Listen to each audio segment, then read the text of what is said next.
এটা আমি করি, এটা এটা এটা হচ্ছে এটা ব্যাংকে আসছিল, বাট খুব সহজ করে দিব। দেখেন আমি চিত্র ড্র করছি। এত কিলোমিটার, দেখেন এত কিলোমিটার, এইটা একটা ট্রেন, এই দেখেন একটা ট্রেন, এই ট্রেনটা এত কিলোমিটার, এবং কত হচ্ছে আরেকটা ট্রেন মনে করেন এখানে কত, এটা 0.9 কিলোমিটার। হ্যাঁ, 0.9 কিলোমিটার দৈর্ঘ্য বিশিষ্ট, আমি জাস্ট চিত্র ড্র করে দিচ্ছি। হ্যাঁ, আমি পরিকল্পনা লেখার দরকার নাই। এত কিলোমিটার, এই এত কিলোমিটার দৈর্ঘ্য বিশিষ্ট একটা ট্রেন এবং অত কিলোমিটার দৈর্ঘ্য বিশিষ্ট ট্রেন পরস্পর বিরুদ্ধ দিকে, তার মানে কি ঢাকা থেকে যাচ্ছে চিটাগাং, চিটাগাং থেকে ঢাকা যাচ্ছে, এটা এরকম। যতক্ষণ মানে কত, এর বেগ হচ্ছে কত, এর বেগ হচ্ছে কত 60, আর এর বেগ কত হবে, এর বেগ কত হবে 90, তাই 90। তাহলে বলছে এই ট্রেনটিকে অতিক্রম করে কত লাগে, বলছে যে ধূলিগতিক ট্রেন কি দ্রুতগতিক ট্রেনকে কত সেকেন্ড অতিক্রম করে। তার মানে কি এরা তো একে অপরকে অতিক্রম করবে না, অতিক্রম করবে।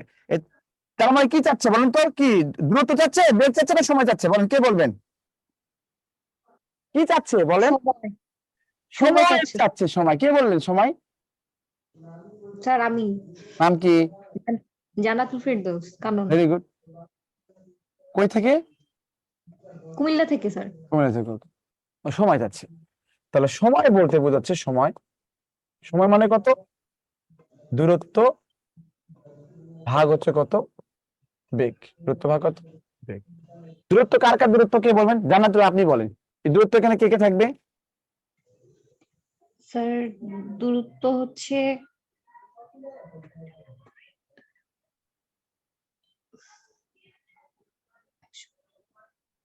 দুইটা ট্রেনের দ্রুত যোগ করতে হবে স্যার।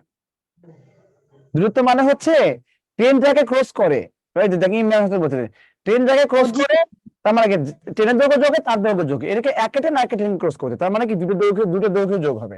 তার মানে কত, দুইটা ট্রেনের কত হবে 1.10 প্লাস হচ্ছে 0.9। হ্যাঁ, আর এখানে বলেন তো বেগটা কি হবে, বলেন তো বেগ কি বেগ হবে বলেন?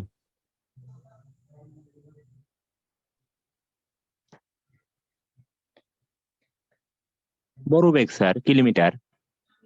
হ্যাঁ, কিন্তু এখানে কিলোমিটার না, ওই যে আমি যে বলছিলাম যে আমি বলছিলাম না যে ট্রেন যদি গতিশীল কোনো বস্তু অতিক্রম করে তাহলে কি হবে, কারো মানে ট্রেনের আপেক্ষিক বেগ অতিক্রম করবে।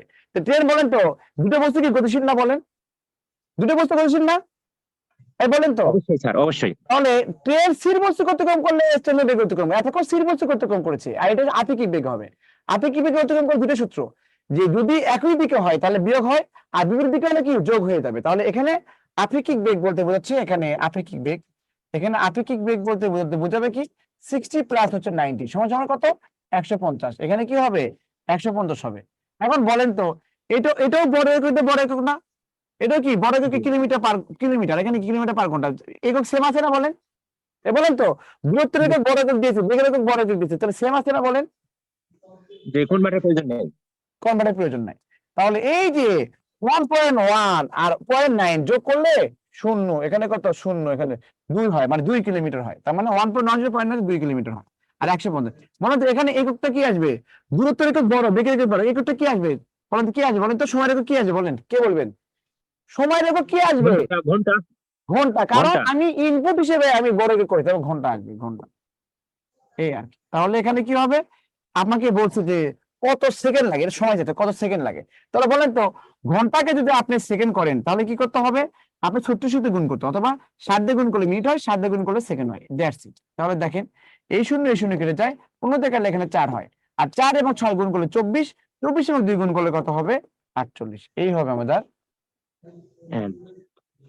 M I clear?